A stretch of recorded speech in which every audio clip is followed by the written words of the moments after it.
So just to demonstrate quickly how safe the PURA Plus product is, it doesn't contain any CLP or warning markings on the bottle itself. That's safe, you can literally spray it on your hands.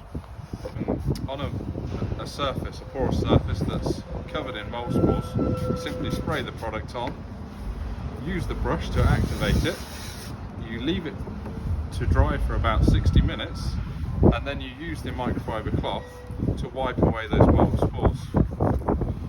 Now, in order to deal with the roots that still remain in the porous surface, we need to apply the part 2. Again, this product doesn't contain any CLP markings.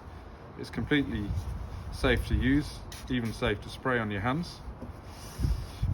You simply apply this to the area and it will work in that porous surface to kill those mold roots and leave an active barrier to prevent mold recurrence. Very important to use this two-stage process, because just dealing with the mold spores on the surface with a traditional based mold cleaner is almost like pulling the weeds out your drive without dealing with the roots. So we want to deal with the mold right back to the roots to make sure there's no recurrence.